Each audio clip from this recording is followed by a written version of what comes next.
Are you a business owner or an employee who's been wondering how to integrate artificial intelligence in your processes? Well, this week we have a masterclass in AI. We're hosting Nyandia Gachago and we're talking all about AI and activism. This is She Means Business. I am your host, Claire Munde.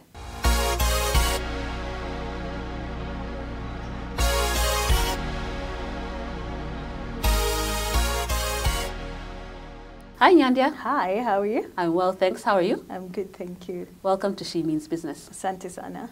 Now, today we want to have a conversation around artificial intelligence. Yeah. Right now, that topic is a big one. And when I look online, you're one of the biggest voices when it comes to artificial intelligence. Yeah. And you've even set up an organization that is really powered by AI. But before that, I'd like to understand how you got to where you are today. So I'd like you to take us through your education. What did you study? Where did you work before you finally ended up starting an agency which is highly driven using AI? In high school, I knew what I wanted to do.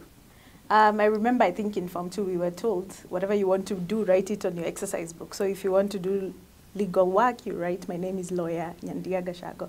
So what I did, all my high school books till date are written software engineer Nyandia Gachago. So I knew what I wanted to do. Interestingly, when I came to, after Form 4, and then you guys are just jumping labs to figure out where you're going to go to campus, I'm trying to remember what it was called. It's a certain Parklands University that used to do law. So I almost got into the law program there because I would have still thrived in that. Anyone who is on Twitter knows they could have all been lawyers. But I knew I wanted to do software engineering. My mom wanted me to do law. So we found a university. We went to Kemu. Kemu were doing software engineering at the time. It was not very prominent because it was mostly in JKUAT. This is 2011. 2011, yeah. So I studied software engineering at Kenya Methodist University, finished here in Nairobi, and practiced it a little bit. I was absorbed into the university that I studied as a staff member. So I practiced quite a bit there in regards to not too much coding, but a bit of solutions. I was in the IT department, which I really had a lot of fun with.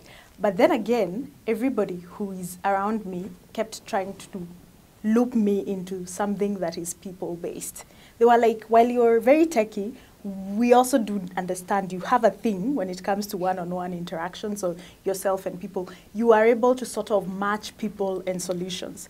So what they did is they made me in charge of digital. So essentially, I think we were one of the first universities who were doing intakes using social media. And this is 2011, 2012 now. So I did that for a while and I discovered I had a knack for it. But then I also discovered I'm not the employment type. So soon after, I left and started doing my own things. That is when I founded my first startup. It was an IT startup. So I've had 4 startups so far. Minty Lime is the most successful one, of course. And I know a lot of people are not told this. They think their first startup is essentially what's going to hit, or your second. My 4th startup is the one that is right now the most successful. I've had so many startups. I've failed so many times. I always say I'm a master of failure. I actually have a part of my organization, which is performance marketing, where we test failures. So when we're advertising, when we're releasing messages, we do a lot of A/B testing so that we fail quick. Then that way, by the time we actually now start doing the higher budgets, we already know what's not going to work and what's going to work. So in 2020 hits, COVID is here. Everybody is struggling to figure out what digital is. I've been doing digital since 2012, 2013. I've been doing digital since Instagram was founded. I was one of the guys who was on it since then. So I help people start transitioning their businesses into digital. One of my first brands that agreed me to do something for them was a brand that was called Zulu Meats and Pioneer Insurance. The very, I think it's one of the oldest, if not the oldest insurance companies in Kenya. Yeah, so slowly I discovered I had a very big knack for it. It got to a place where a butchery that is the size of smaller than this room, somewhere in Muthika, we are hitting high 5 figures per day. And I'm doing this from my parents' house in Nanyuki because during COVID I had preferred to just go that way. It was a very interesting thing. So when now I started onboarding more clients, I decided to go back to school and now study this as an actual course. So I went to CIM level 6. I finished my level 6, which is the highest digital in the world, which is the toughest thing you can ever do as a marketing advertising expert. Yeah, and it's been incredible since then. I also made sure I was Google certified. I was certified by Meta. So I was essentially among the first who actually adopted digital and got certified in it. So now all I've had to do through the years is just to make sure that I'm staying on top of trends and so on and so forth. So Mintlime was born as a product of COVID. But by then, it was just mostly digital. However, we would automate tasks because there were not many of us. So we would automate, it was myself and my co-founder. So before ChatGPT is what hit and guys were knowing it as AI, essentially AI has been there for so long.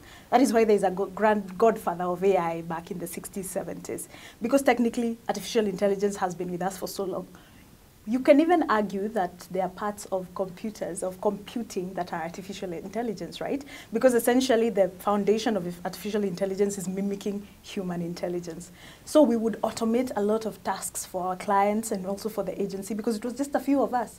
How do we automate responses to our emails and loop it to a program that, you know, that can onboard a client? So we would do things like this to ensure that while we were few, we were running multiple clients at a go.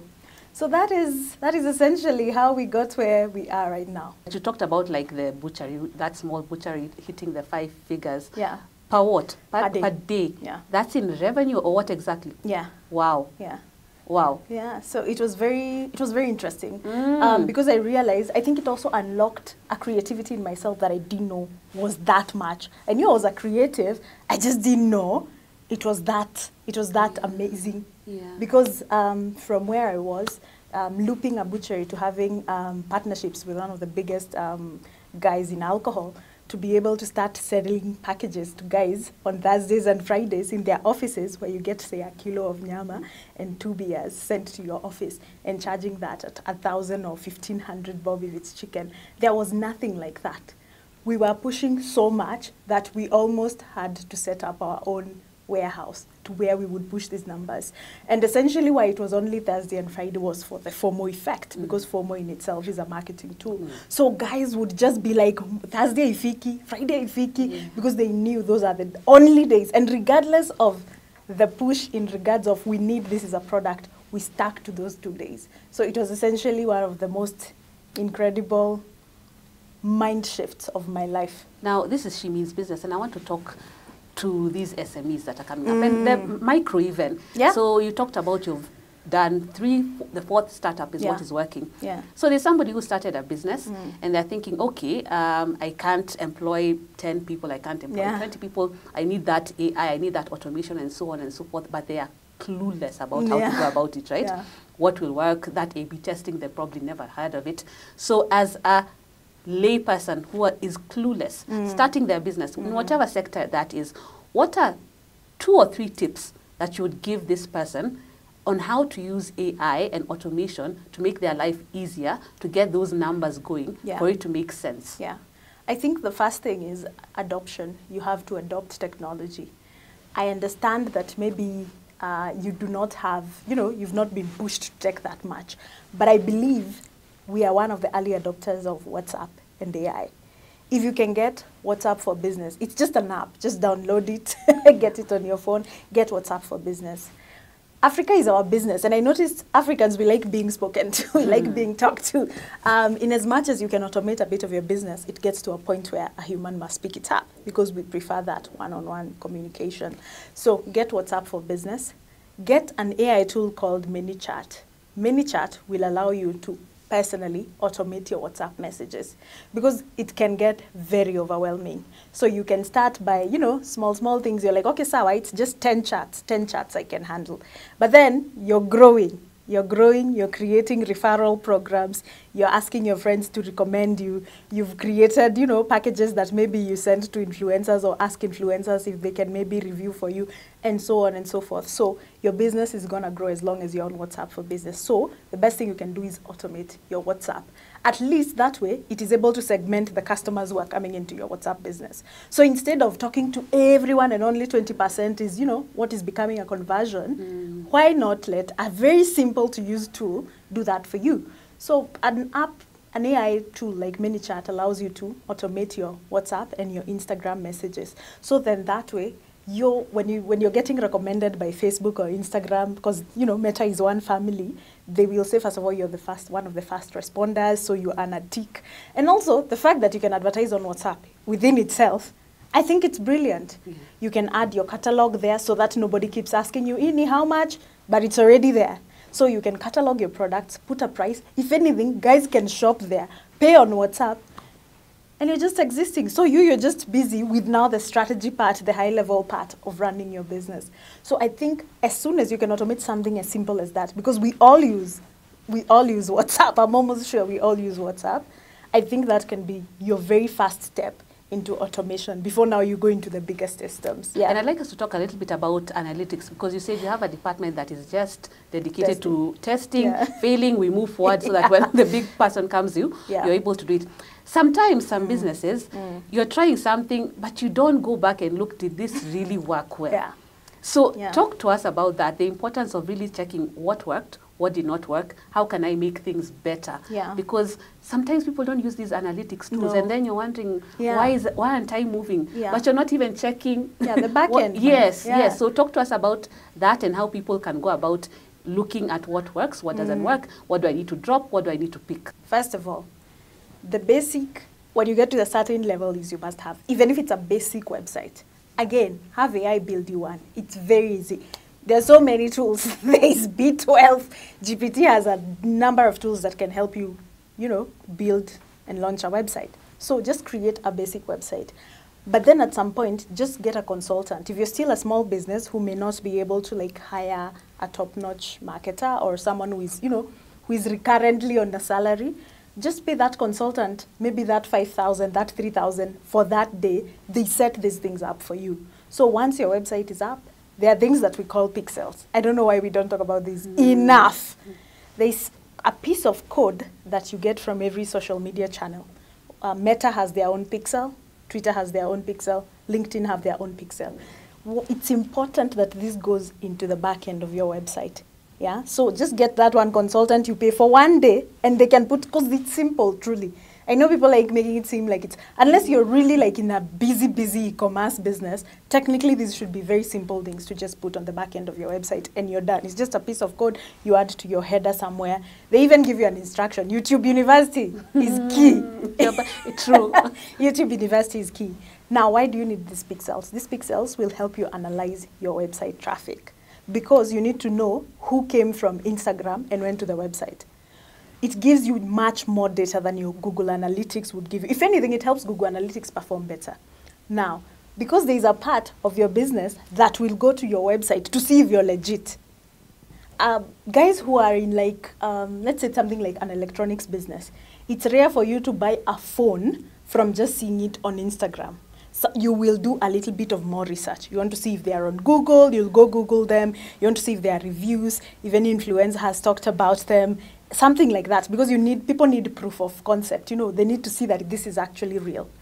All this data is collected from somewhere in your website, right? If you have a website.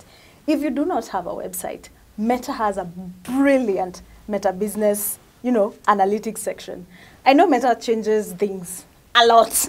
And I know everybody, every like 2 weeks, we always have a recurrent joke. Things have changed, it's different. And then everybody's trying to figure out, where do you do this from? Because Meta is also trying to almost be like Google. But then I know Zuckerberg is doing also something brilliant, where he's planning on automating the entire platform, where all you do is give a budget, tell it what you want, and it creates the creative and does the ads for you. But before we get there, because they also don't release it to African markets fast, sadly, is use your Meta Business Suite. Go to analytics. Find out how many people are coming to your page, how many dropped off, where they dropped off. Because it also matters if you find that say 10,000 people saw your ad, yeah? But then somehow you've not gotten more than 5 sales. That means there's a disconnect somewhere. Because in as much as the awareness part is the bigger part where guys will come in, you should not be converting that low. You should aim for like a 10, 20% conversion point, especially in some specific businesses, yeah? So the data that you get on the back end is what helps you. Now, if you do not understand things like cost of acquisition, click-through rate, all those terms that you'll see on the back end, take that report, download it, put it on your GPT. Download it as a PDF. Your GPT will tell you exactly where the problem is. It will analyze that in a language that you understand. So you can download that, put it in your GPT or your Perplexity, ask it in layman's language, interpret this data for me, tell me where I can do better. And it will tell you, you need a website, your high drop-off point is once they put things in the cart. So that means from the cart to them actually purchasing, it's a long process and they're tired of it. So just use AI. I was having a conversation with a lady who sells, what do you call them? Cows, which are almost calving, cows that are in calf.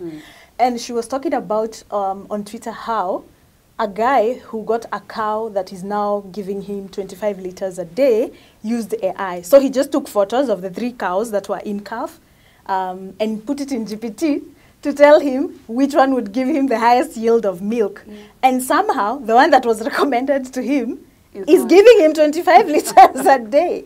So I think there are things like that sometimes you feel like, doesn't this make me stupid? It doesn't.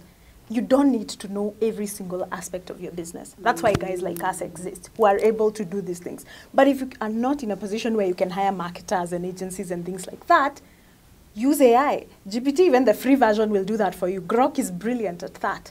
So just make sure your Meta Business Suite, which is connected to your WhatsApp, your Instagram, and your Facebook, which I know every business person is at least on those 3 or 2 or 1 of them, just get that data, put it in your AI tool, let it interpret for you, and tell you where you need to do better.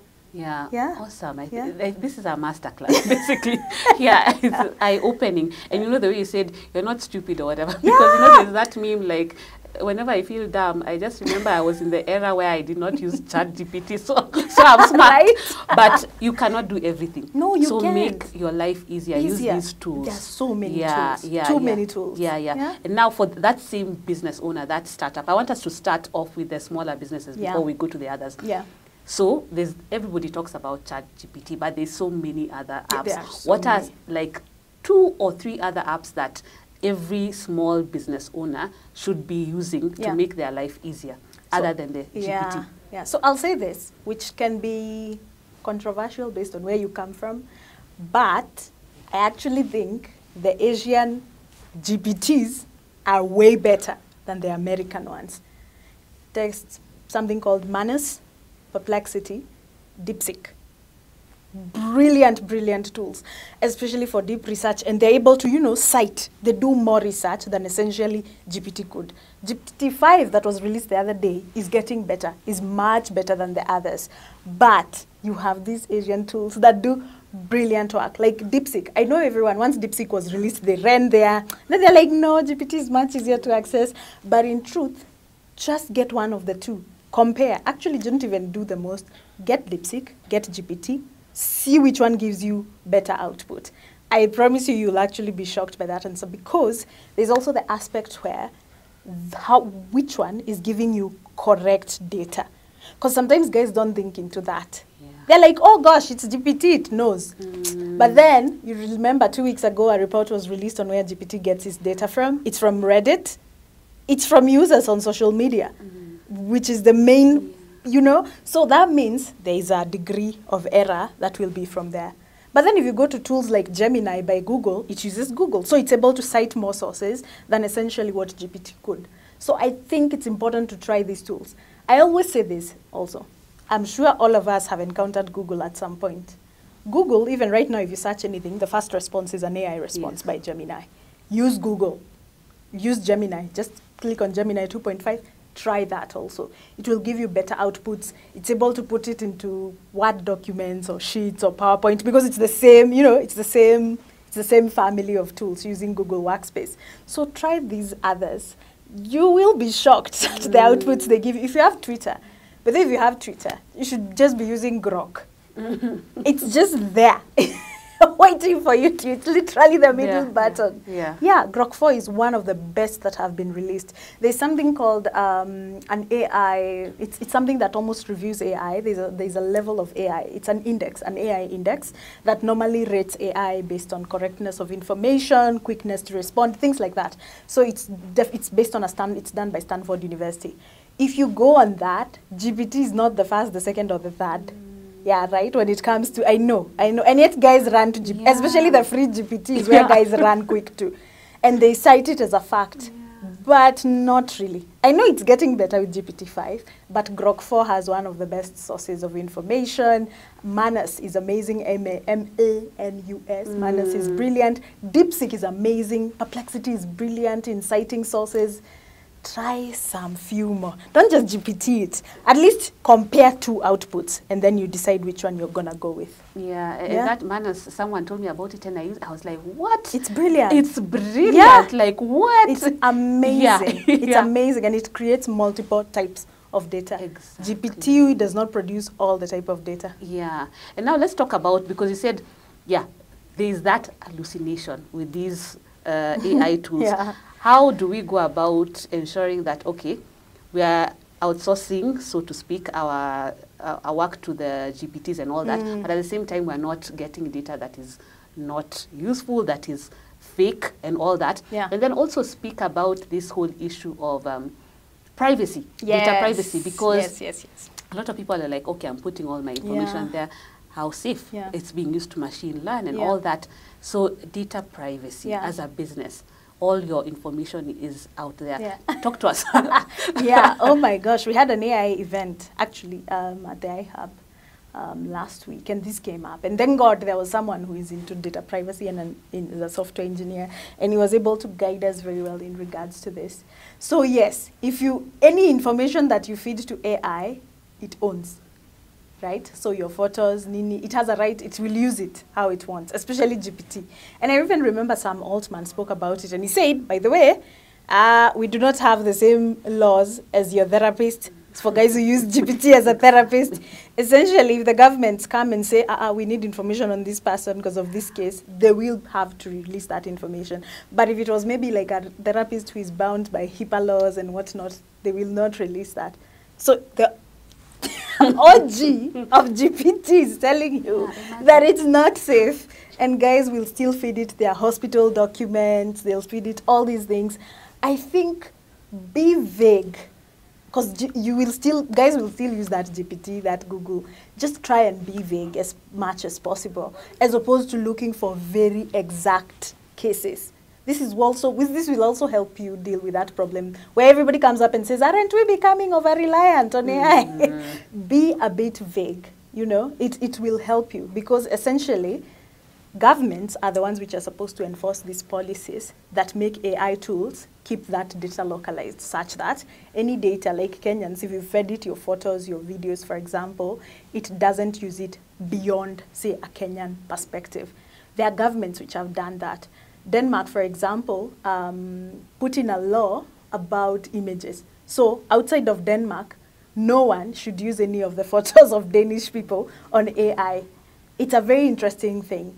But then until we get to that point where governments create these very strict policies, like the EU did, EU also has a brilliant policy on AI. Until we do that, I think we have to be a bit safe. One of the safety features, especially if you're a person who has a laptop and uses AI a lot, get the local models. There's a model that you can download that you can still use, that is very timely, that is outside of it always being connected to the internet. So get that. That one, at least the data stays local to you and it chatting on your computer, as opposed to using the version that is always online. So that is one of the things, and GPT has it, DeepSeek has it, I think Perplexity also has it. So you can download the local models and use those. Then the second thing is, try to be vague in your data. Do not use cases where it's your name, ID, Nini. Just avoid some of those things. Avoid some of those things. It will help a lot when it comes, if you're especially someone whose data, you need to protect a lot of your data. But I'd like to go a little further on that. You're saying be vague, yeah? Don't put your hospital documents and so and all that.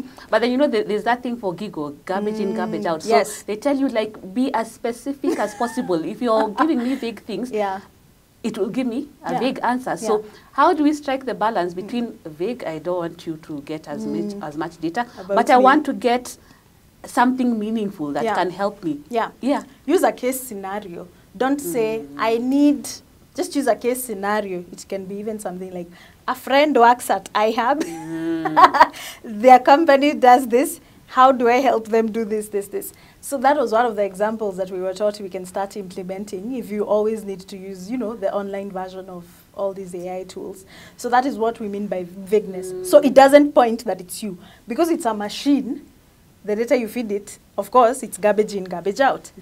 So feed it data that does not, you know, have it rooted on who you are as a person. Otherwise, this document is going to see this is Nyandia's hospital X-ray documents, nini, nini. Just, just feed it cases. Just use a different case. Where are we in Kenya when it comes to ethics around AI? I know for media, there's a whole, the Media Council came up with some policy for AI, but as a country, where are we at? I don't think we are much anywhere. I've attended events by Google in Kenya in regards to AI, and I know Google is working with the government on something. So that much I know because I've attended a few of those events. However, when it comes to early adoption, of course, we're the early adopters of AI. We are known for that. If anything, GPT is trained by Kenyans. That is why most of the time, even if you've not used GPT to type a document and it's checked by AI, it says it is 80% AI. Technically, GPT speaks like us. So that one will always happen. So that should neither be here or there when it comes to that case. But now, I do think we need to have very straightforward, strict policies by the government protecting Kenyan users of AI, because we are early adopters. And the biggest way to do this is preempting situations as opposed to reacting. I think we are very reactive when it comes to policies. We wait for something to happen, and then now we try and put the cat back in the bag. And that is essentially, it takes longer than had you preempted this, because we've always seen the age of AI is coming, right? We've always said there's a revolution that is happening. I said we had the agrarian, we had the industrial, there is an AI, we're in the middle of an AI revolution, or the beginning of an AI revolution. So we should be able to preempt these things, especially the guys, the professors who study this whole thing, they're able to tell what is going to happen in the next 5, 10, 15 years. So then that allows us to play around and put strict policies that protect the people against these things.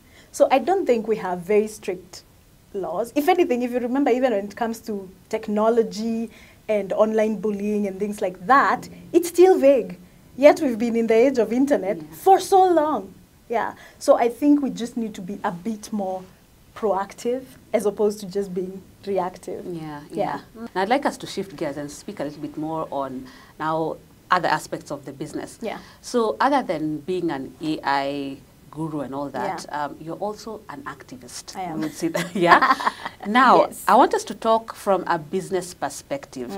And I saw you had put a LinkedIn post some time back, and you were saying that sometimes people have reached out to you and said, don't try this kind of stuff. This is not the platform for this. You know, people tend to have different personalities on different platforms. So LinkedIn is that business, you know, you're talking about Minty Lime, you're talking about, but you talk about this, on X, on LinkedIn, you will say what you have to say. So talk to us about how you balance that, because sometimes the fear for people is sometimes they have these ideas, they have these perspectives, but they're like, it might hurt my business. So what has your experience been, and how do you go about deciding, should I put that, or do you just say, you know, I'm thinking it, we put it, whatever? Oh my God. You know, what's funny is that, gotta laugh. Most people actually, it's not even a different, they just know where to, you know, hold back. It's the same personality throughout. I, however, have different personalities on every platform, but the values remain the same. What I realized is that we were making all this noise on Twitter, especially. We were making all this noise on TikTok. The revolution was happening on these platforms. But then, where the change makers actually were, was on LinkedIn. So I watched LinkedIn last year when all this began with the finance bill, and nobody was talking about it.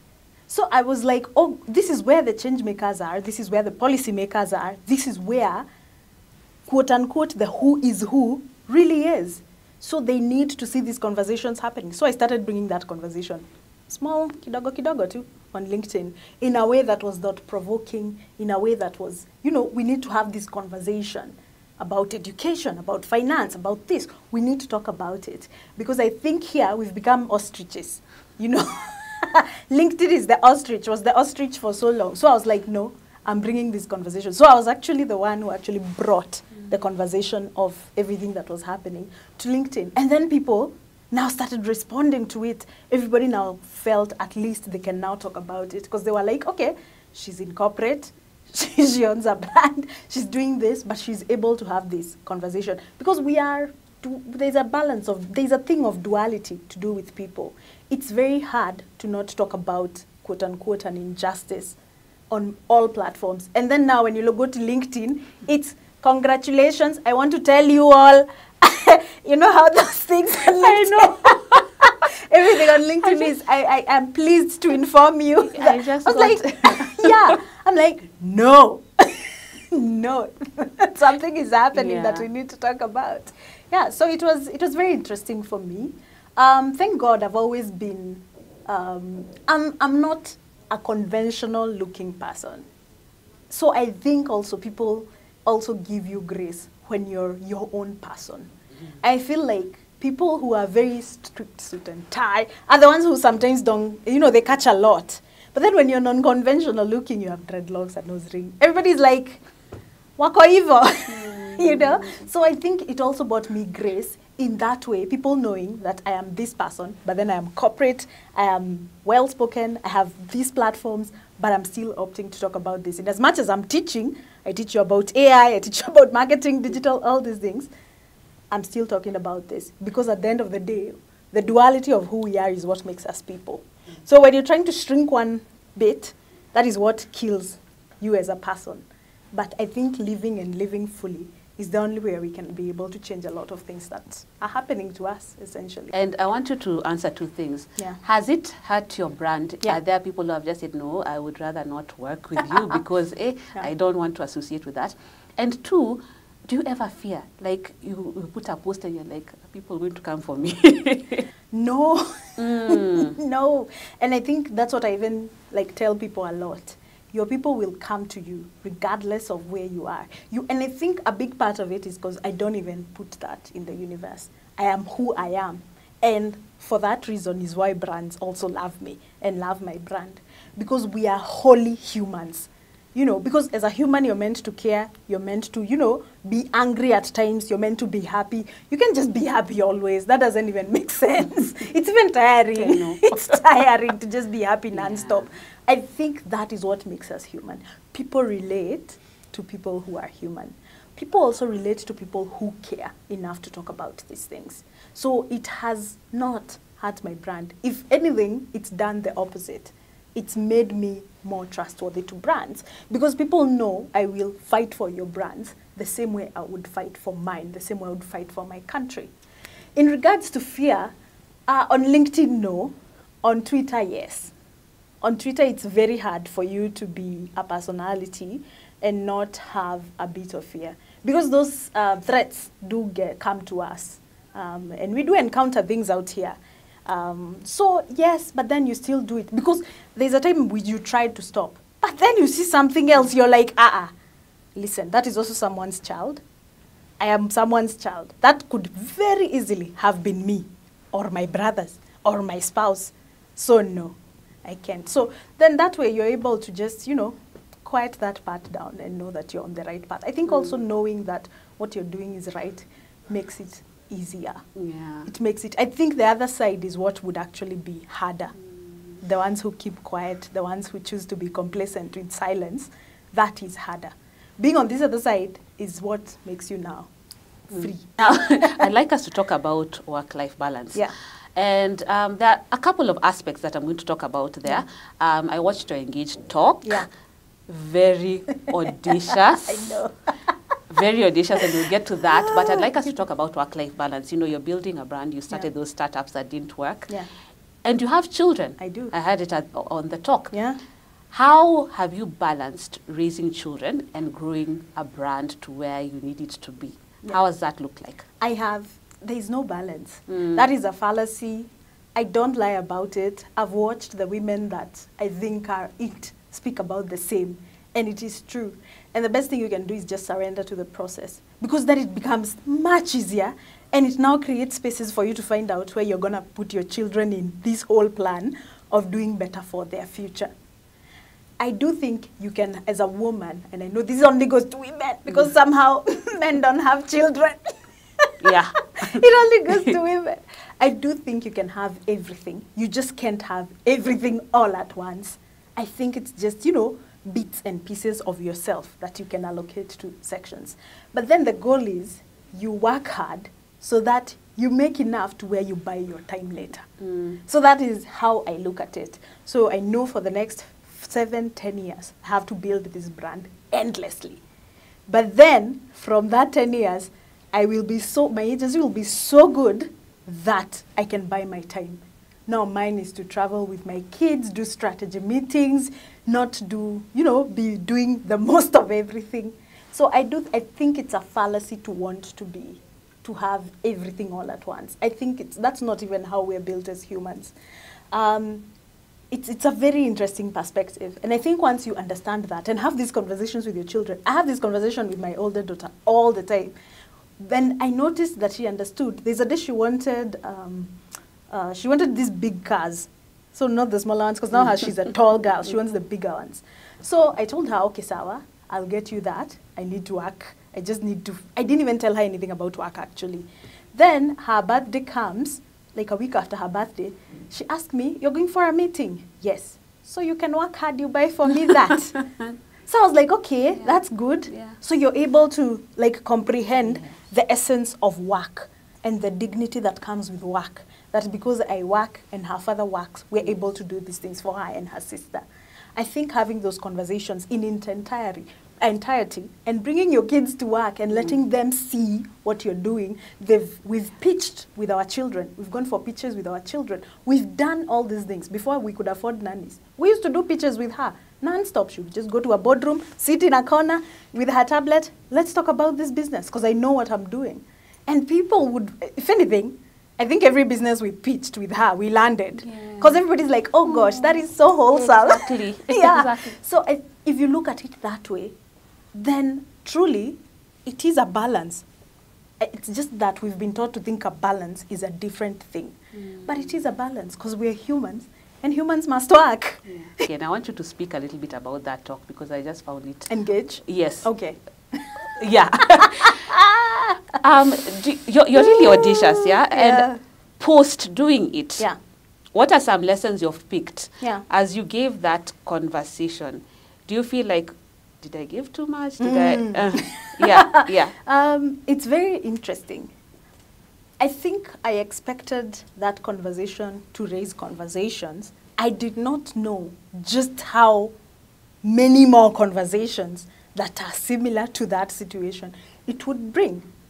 It was, yesterday I was talking about it. I was very sad. I was seated here and I was reading it to my partner and I was telling him I needed to listen to this comment and it was so heartbreaking.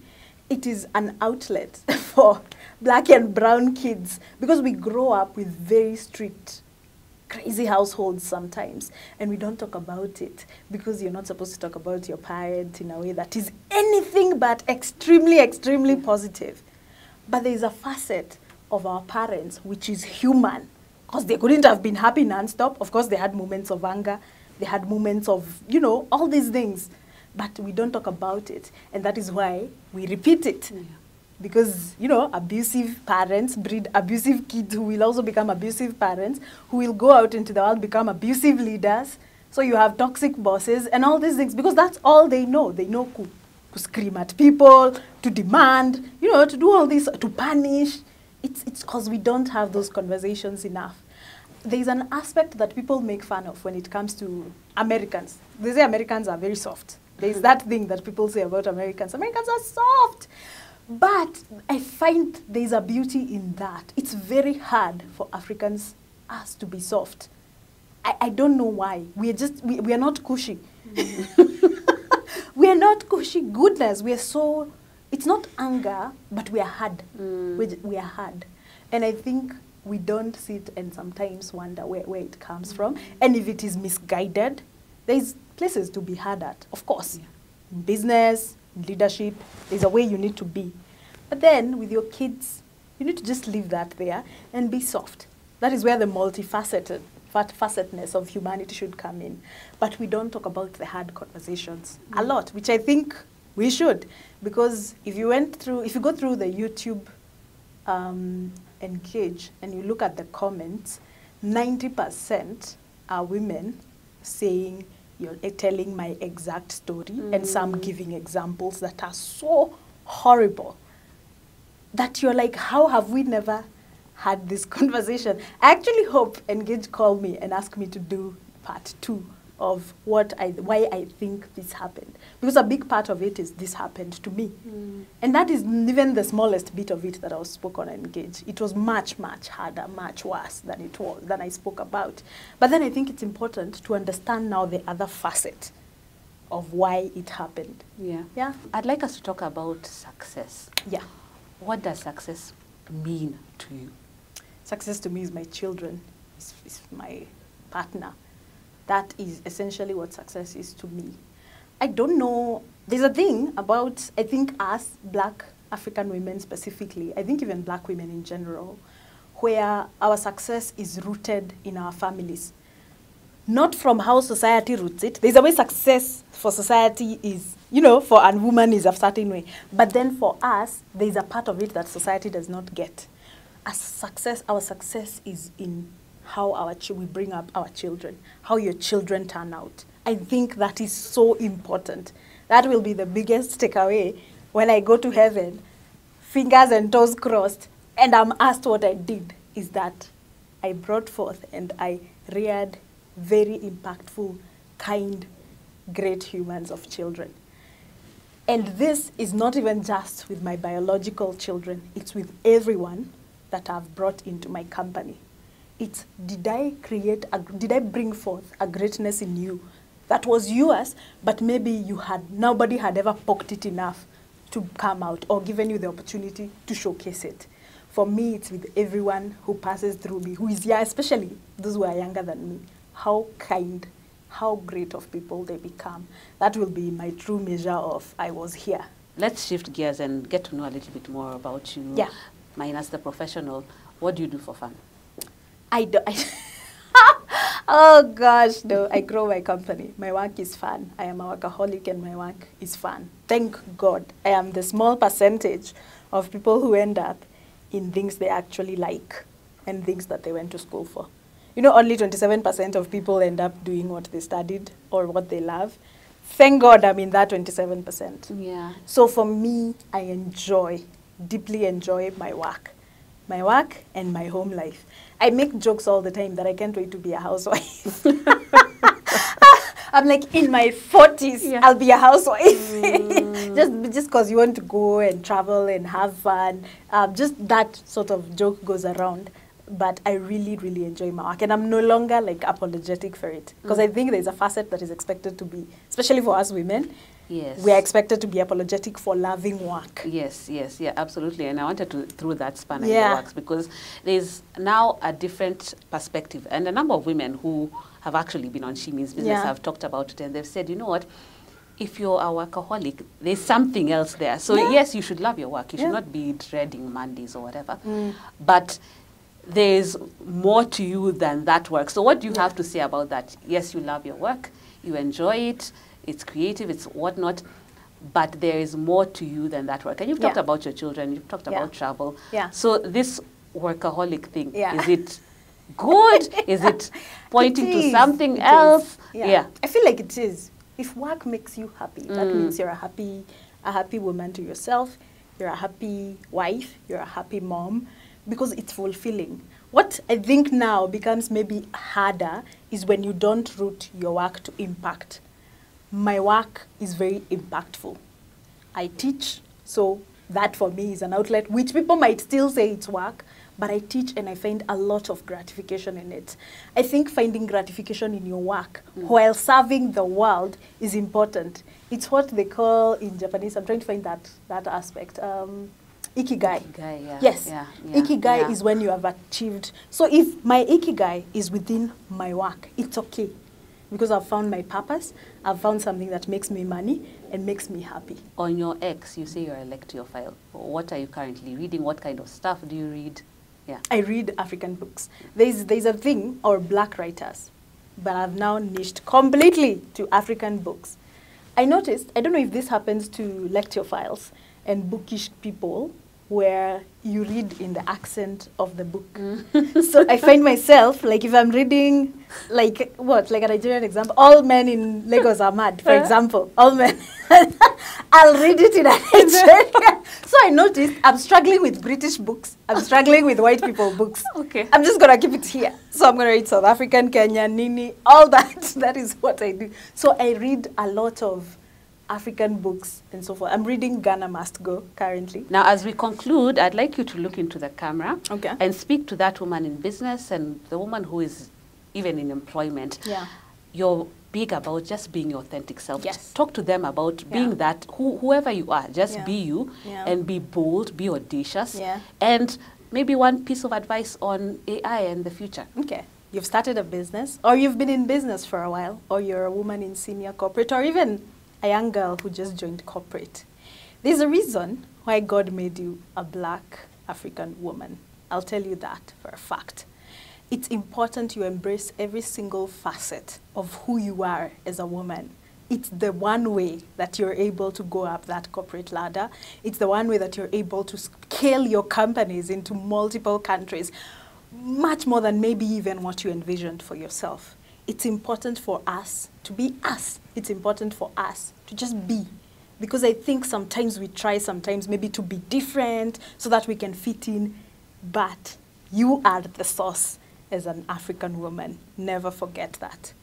Now, adopt AI in the simplest of ways. Do not shut down the noise. There's a lot of AI noise happening right now, and you're trying to figure out maybe where you fit into this whole AI revolution. Please know that every tool has a tool master. Become a tool master in that which you're interested in. So if you're in marketing, play around with AI tools in marketing. If you're in farming, play around with AI tools in farming. That will help you now find your niche in AI tools that is fun. A simple way to even get to it is just get Google AI Studio. Because it has videos, it has images, it has coding, it has all these websites, it has so many things. You will have one tool that you can play around in multiple ways. But keep to your niche. Otherwise, the noise will overwhelm you. Just keep to your niche. So you have heard it from Nyandia. So be a tool master and embrace your whole self. Those have been excellent tips. And you've been listening to She Means Business. I have been your host, Claire Munde. Until next time, have a good one.